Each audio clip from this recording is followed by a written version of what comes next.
If you've tried playing along to the original audio for this song, the Barbra Streisand version that is, with the original officially published sheet music, you might notice there are just a couple of bumpy moments where things don't quite match.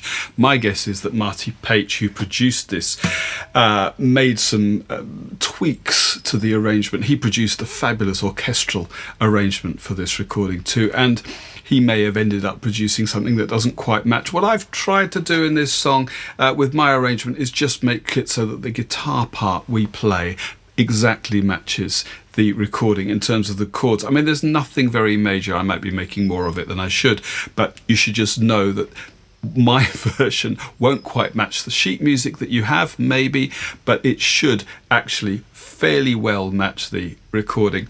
That said, the original recording is in A.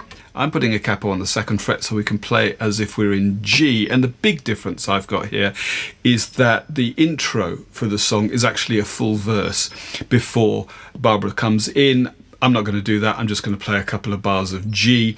Otherwise, we've got verse, they're almost identical. Then we have a bridge section, and then we have an extended verse for the outro. Okay, so the chords themselves aren't so tricky. Some of them might be a bit less familiar. We're going to start with G major 7. There are a few ways of playing this. The simplest way might be this. So it's like a G7, if you're familiar with that, and you'll move that finger up a fret to play G major 7. You've got an F sharp at the top there. That's the major 7.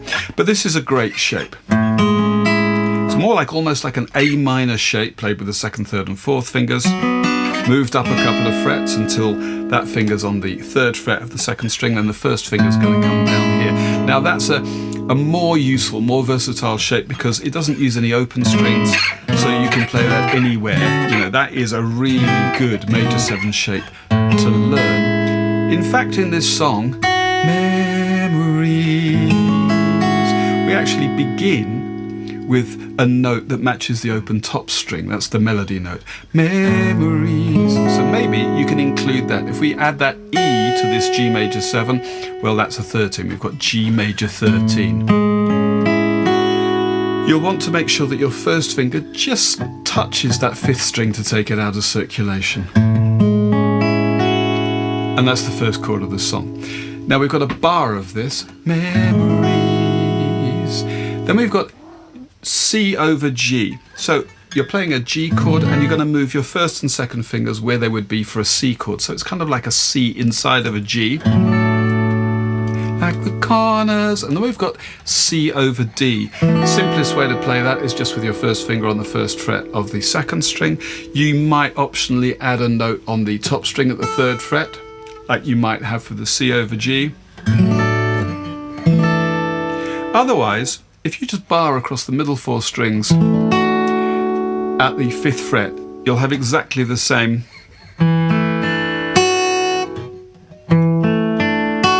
voicing, same notes. But that's the first 2 bars. And we've got a fair bit of this kind of C over G and then C over D stuff in this song, so it's worth getting under your fingers. Okay, then we continue with E minor. And the E minor, for 2 beats, moves to an E minor with a D in the bass. So I'm just going to open up that 4th string, and really that's just the top 4 strings open, but that steps down to a C major 7. So I've got no finger on the second string there, I'm just opening that, and I've got C major 7. You could play C there, but C major 7. And the point about this sequence from E minor through E minor over D to C major 7 is we really want to get some sense of the E to D to C. So when we look at picking this, as we will do in a moment, we want to perhaps leave that E minor playing the 4th string, going down to the open 4th string to C major 7. Okay, so that's the first little bit. Let's just have those four bars. Memories like the corners of my mind. Okay. Now, you'll often see the next chord written as B minor 7. I'm not going to pick the bones of this, but really, I reckon it's B7 sus4. There might be a bit of D in there, but you really want to hear the E, the sus4 note. So So you could play all of that. So it's like an A shape on the wrong strings, 5th, 4th and 3rd strings. And then B7, straight B7, like that. To E minor again. And again we go down to our E minor over D to C major 7. And there's nothing new now till the end of the verse because we've got C over D, however you want to play that, to G major 7. Now if we're going round again, which we are, we're going to the second verse, we want a C over G to a C over D. So let me drone through the whole of that verse. Memories like the corners of my mind, misty watered, coloured memories of the way we were. Scattered pictures. And we start the second verse. Just one little thing to say before we look at the second verse, which is pretty much identical, just for the ending that changes. The bass is played by Carol Kay, and she makes a very subtle point here. The first time we have our E minor to E minor over D, it's 2 beats each. The second time, we actually get 3 beats on the E minor. You can hear this very clearly in both the first and second verse on the original. 3 beats on the E minor, and there's just 1 at the end of that bar for E minor over D. I mean, it doesn't really make misty watered coloured memories. So she waits until the 4th beat before putting that D in. If you want to be authentic and play exactly along to the original, that's worth noting, but it is just a lovely touch. Okay, that's the whole of the first verse done. The second verse is exactly the same, except far the way we were. We get to that G major 7 again, and now we get 2 beats each of D minor 7. And really it's G7 or G9 or something. I'm going to play it this way. Now again, I've got a finger taking out that 5th string that's being muted. I've got a finger on the 3rd fret of the 6th string, 3rd fret of the 4th string, and then additionally I'm putting a note here on the 2nd fret, that's my 9th of the 3rd string. Nice, it's a lovely chord, isn't it? Can it be that it was all so simple? And then we're into the bridge section. Now before we go on and look at the bridge, let's just take a look at a picking pattern I've got here. It works quite nicely, pretty much for the whole song really. And I'm trying to emulate something like what the piano's doing. You can hear it very clearly in the original at the beginning, this kind of thing. So it's quite sedate, just in 8ths. And I've got my picking fingers typically on the 2nd, 3rd and 4th strings. You could have them up on the top 3 strings, depends on the chord you're playing. When you've got that C over D, for instance, you probably do want them up there, depending on how you're playing that chord. But for now, on a G major 7, I've got my 1st finger on the 4th string, 2nd finger on the 3rd string, 3rd finger on the 2nd string, and my thumb is playing, well, the bass note is on the 6th string, so that's where my thumb is. And I'm going to play the bottom string and the 2nd string together to begin with. Now I'm going to move to the 3rd string with my 2nd finger and follow up with the 4th string with my 1st finger before going back to the 3rd string. So all together, and that's just 2 beats, 1 and 2 and 3 and 4 and you'll find variations of this and other things you might want to do, especially if you want to build the dynamics a bit. You might want to move into some 16ths and so on, but that's going to work quite nicely as a basic idea. It's quite versatile. You could add a little bit of interest, obviously experiment with some accents, that kind of thing. And also maybe split the notes. Instead of playing them exactly at the same time, you might have, and you split them rather than delaying the upper note. Actually bring that bass note forward, 3, 4. That might be quite nice. That just gives a little bit of forward momentum. Okay, so that's the picking taken care of. Now the bridge, we know we get into that with our D minor 7 and our G9 chord. Then we've got a bar of C. Can it be that it was all so simple then? A bar of A minor, not very difficult. We're going to go to B minor for a bar now. Or has time rewritten every... And I'm going to play this. Life So it's the same shape that you have for B7 in terms of that little triangle there on the 5th, 4th and 3rd strings, but move it right up to the first fingers on the 6th fret of the 4th string, and then I've got my 2nd and 3rd fingers there. I'm going to tuck my little finger in on the 7th fret of that 2nd string, and I can play all the strings, and there's a little kind of punctuation moment.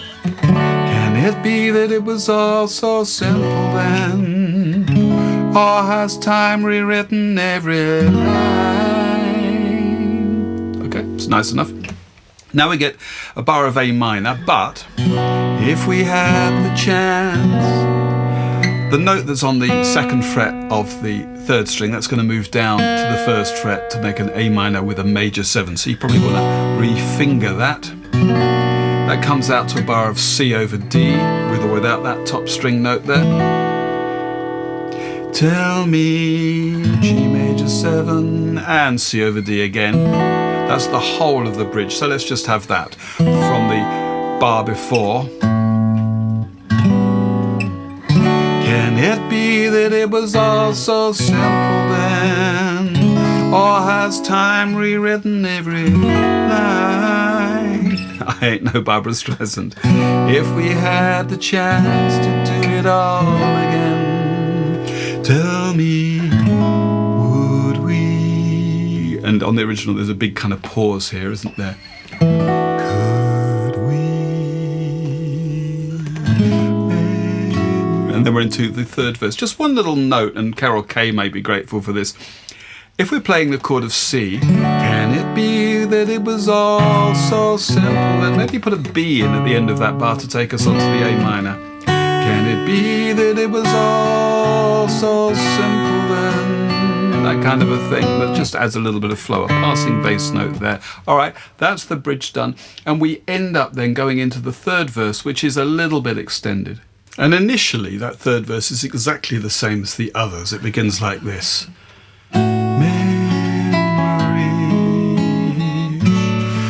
May be beautiful, and yet there's our E minor over D to C major 7. What's too painful? Our B7s to remember. 3 over D. We simply choose to fall. Now it changes. We get our E minor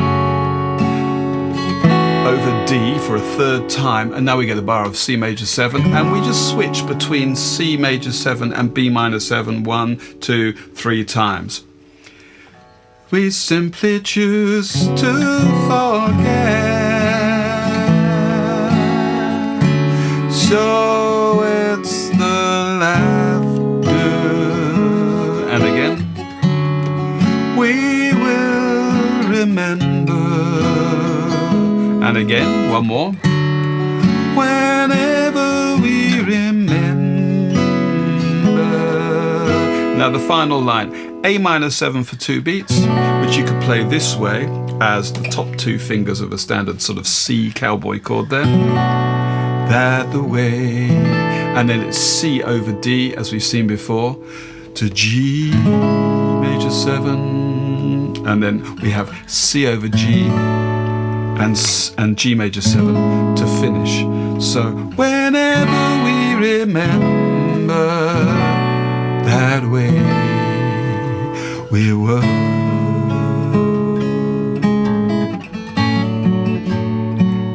the way we were.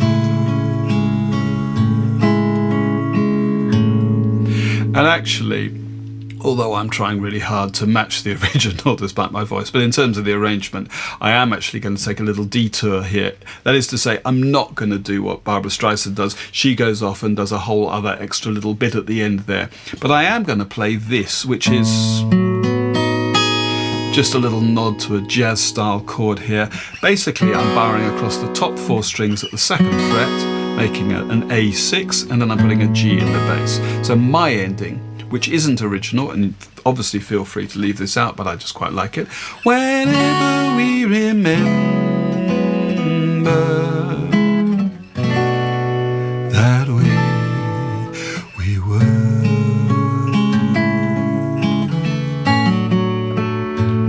the way we were.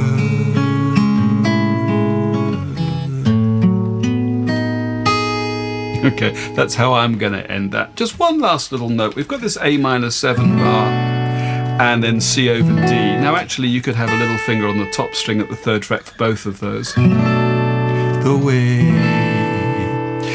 Otherwise you could play A minor 7 like this. I've got my 2nd finger, this is very much a jazz style shape. 2nd finger on the 5th fret of the bottom string and my 3rd finger across the 5th fret of the 2nd, 3rd and 4th strings. You'll see this shape used a lot. It's another way of playing A minor 7. And if you do that, then you're in the right place. If you maybe use your 3rd finger to bar across all 4 strings there, middle 4 strings, or I'll use my 1st finger, but it's in the same place. That way for the C over D chord.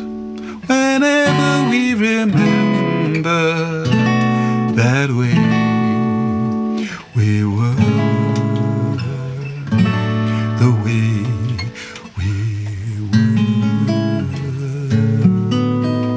were. Okay, well that's all I got. Thanks for watching. Let's have a playthrough. 1,